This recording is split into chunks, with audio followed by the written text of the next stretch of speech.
Hi, I'm Hazel. It's Saturday today, which makes it time to sit down and catch up on the WoW news of the week, what I've been up to, and answer some of your questions. This week, we found out that Blizzard thinks that they can get Dragonflight out this year. They opened up Dragonflight pre-orders for sale, and with that promised that the expansion will release on or before December the 31st of 2022, so less than 6 months until Dragonflight release. I am inclined to be hopeful and believe it. I think that they must know something that makes them confident they can get it done within this pretty ambitious time frame. And it must be something that they didn't know or weren't sure of 2 months ago when they announced Dragonflight. Otherwise, they would have opened up pre-orders back then when the hype was highest when they'd first announced it. So I'm thinking it's actually going to happen. My revised release date prediction would then be sort of first, second week-ish of December, based purely on the logic that that's as much time as possible without stepping right on top of the standard kind of Christmas holidays for the States. And then I would expect that the first raid would come out around New Year's-ish. So the big conversation of the week is that release window reasonable? With public-facing alpha still nowhere in sight, do we think that they can get this thing tested and together and done in less than 6 months? Take into account that you would need to have some pre-patch time, and we would expect the talent trees as well as the new class to actually be available probably in the pre-patch, which is usually like 4 weeks before release. You know, thinking about these and like fitting them into our mental calendars, does this make sense? How is it going to work? I am assuming that Dragonflight may be farther along in testing than other expansions have been at this point, like more private internal testing, especially considering that there are fewer new systems to test. They don't have to develop covenants and then balance them against each other. They're not trying to come up with Torghast and Path of Ascension and the Queen's Conservatory and, you know, conduits and conduit energy. There's like a lot less endgame systems to kind of wrestle with in Dragonflight than we saw in Shadowlands, so that could contribute to a shorter development cycle, especially given that the like meat and potatoes stuff that we saw with the announcement, like the zones and the new class, already looked like they were pretty polished. My biggest concern is the state of the professions as well as the talent trees. Those are both pretty big projects that just have a lot of different things going into them that have a pretty substantial impact on the game. Like if the talents aren't very good and the classes don't play very well, then that's going to reflect on every other area in WoW.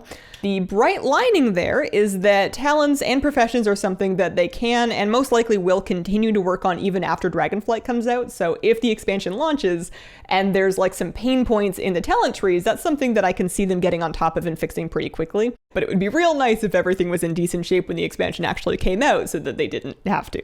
I am really, fingers crossed, hoping that we start to see the public-facing alpha soon so that we can get more visibility on other talent trees and on what the professions are looking like and start to give feedback to kind of help, you know, hyperdrive Dragonflight development so that we have something really exciting to play next year.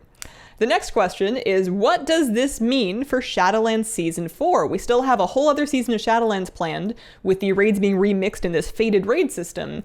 And even though it has been said that Season 4 is planned to be shorter than regular standard seasons, if the next expansion is coming out in December, and we're still in Season 3, there's not an awful lot of time there.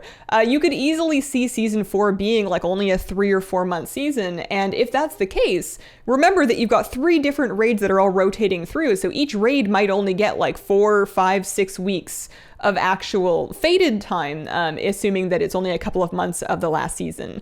With that in mind, the thing that I'm kind of wondering is how hard are these going to be tuned? Because I think it would be kind of a mess if they made them super difficult and challenging the same way that Sepulchre was a pretty challengingly tuned raid, because if there's barely any time to get through it, that just doesn't really make sense for kind of like the last hurrah patch of an expansion. It feels more true to form for them to tune it a little bit easy and have it be not only like a way to test out these kind of raid affixes and repurposing all dungeons, but also a way for people to kind of get catch-up gear ahead of Dragonflight and sort of set their characters up one last time. It would be kind of a bummer if the majority of raid teams didn't have enough time to like actually progress through and complete the fated raids on their chosen difficulty just because the season was too short. So my guess is that maybe they'll make them easier. I don't know, what do you think? This also meant that the Dragonflight pre-orders went out this week, and with them all of the various digital goodies for the different editions. So I did a video that has kind of a close-up look of each of the different things and which version it's tied to. There's like a new mount, there's 2 pets, there's some wing transmogs, there's a helm transmog, there's a Hearthstone toy, there's like a game boost that can sit next to my old game boost from Shadowlands that I still haven't used.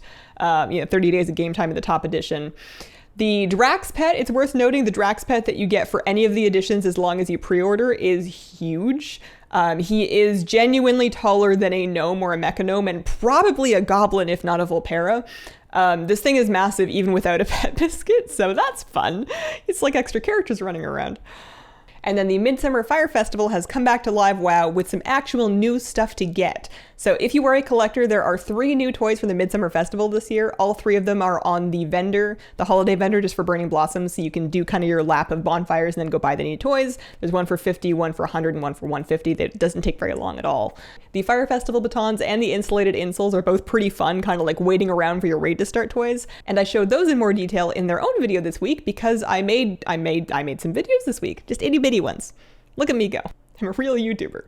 And then in my life this week, I'm still staying close to home and giving some extra love and care to the kitty cat. She's got some recovery ahead of her still from her dental surgery a couple weeks ago. And then aside from that, I've been trying my best to keep occupied and get outside. I've been going out and hunting down vintage t-shirts in particular. If you couldn't tell by my extremely stylish fit, I don't specifically look for shirts that have fish on them, but that is overwhelmingly what I seem to be collecting at this point. My theory with the older secondhand stuff is that if something feels cooler to me because it's old, then as I continue to keep it and it gets older, it's only going to get cooler compared to something that's brand new and maybe a little less sturdy that maybe feels nice for one season, but then once it's worn in, it's just kind of sad. And questions for this week, Jeffrey wants to know, how do you set up your TSM operations? So it's pretty straightforward. I just kind of mess with them. My version is lazy and therefore risky since I just base mine off of straight market value. The main variable that I'm really changing with different operations is just the minimum price, depending on how aggressive I want to be when I sell something. So if it's just like a random cheap BOE that I got that I don't really care about, then I'll put a really aggressive minimum price on that just to try to get rid of it and to allow me to undercut it down pretty low. But if it's something more valuable that I want to maybe be more careful with, then I'll have a different operation for posting things like that has maybe a more conservative minimum price. And if things are going much below that, then I will take a look at that property and see if it's worth flipping anything there. Mike wants to know, are you missing any of the WoW plushies? So I never did get the Gurgle plush. They had like a blue Murloc semi recently, but I think I realized at some point over the last like 2 moves that I think I have enough WoW merch. I like the plushie shelf, I enjoy my collection, but I don't think that my life is going to improve in any way by adding to it. I think I have like enough. They're also much more expensive to buy and get shipped to Canada with like duties and customs fees and whatnot and shipping. So I think I'm done for plushies, but I, as you can see, have added plant.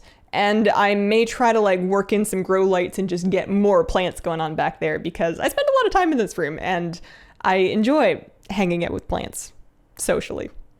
And then Dark Doxy wants to know, what current WoW races should be druids if new class combos come out and what forms would they have? So I think I've talked about this one before, but my favorite answer is gnomes, mechanomes, and then goblins with mechanical forms. And I'm not the only person to have this idea, but you know, you could have like mechanical rabbits for travel form. We already have mechanical cats and bears that you could have for cat and bear form.